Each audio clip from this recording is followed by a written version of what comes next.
பீகாரில் காணாமல் போன நபர் 20 ஆண்டுகளுக்கு பிறகு நெல்லையில் மீண்டும் குடும்பத்துடன் இணைந்த சம்பவம் நெகிழ்ச்சியை ஏற்படுத்தியுள்ளது.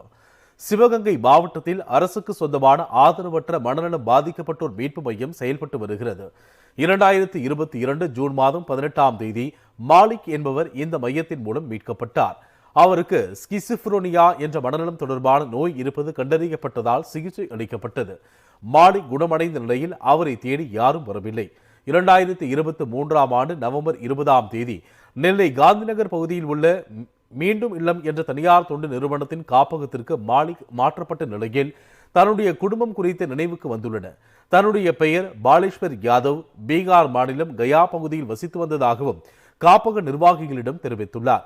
கயா காவல் நிலையத்தின் உதவியுடன் பாலேஸ்வரின் குடும்பத்தினர் கண்டறியப்பட்டனர். அதைத் தொடர்ந்து பாலேஸ்வரின் மகன் சனோஜ்குமாரும் அவரின் உறவினர்களும் நெல்லையில் உள்ள மீண்டும் இல்லத்திற்கு வந்தனர். ஆட்சியர் சுகுமார் முன்னிலையில் அவரது மகன் மற்றும் உறவினர்களிடம் பாலேஸ்வர் யாதவ் ஒப்படைக்கப்பட்டார். மனநலம் பாதிக்கப்பட்டு காணாமல் போன நபர் 20 ஆண்டுகளுக்கு பிறகு மீண்டும் குடும்பத்துடன் இணைந்த சம்பவம் அப்பகுதி மக்களிடையே நிகழ்ச்சியை ஏற்படுத்தியுள்ளது. கடந்த 20 ஆண்டுகளுக்கு முன்னதாக மனநலம் பாதிக்கப்பட்டு வீட்டை விட்டு வெளியேறியவர் சில நாட்களுக்கு முன்பாக அங்குள்ள காவல் நிலையத்தில் நமது சமூக பணியாளர் திருமதி திவ்யா அவர்கள் தொடர்பு கொண்டு பேசிய போது, செருக்கி காவல் நிலையம் தொடர்பு கொண்டு பேசிய போது இவரது குடும்பத்தை பற்றி தகவல் தெரிய வந்தது.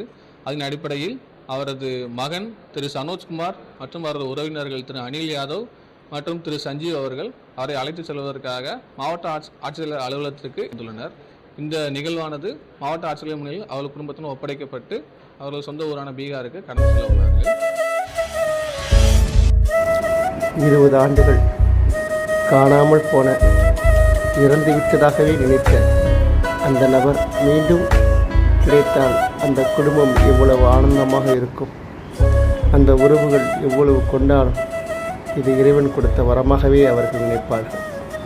அதே போலத்தான் இன்றி ஆதரவின்றி ரோற்று திரியும் பலர் குடும்பத்தை மறந்து குடும்பத்தை விட்டு வெளியே வந்தவர்களாக கூட இருக்கலாம். அவரை ஏதாவது குடும்பம் தேடிக்கொண்டு கூட இருக்கலாம்.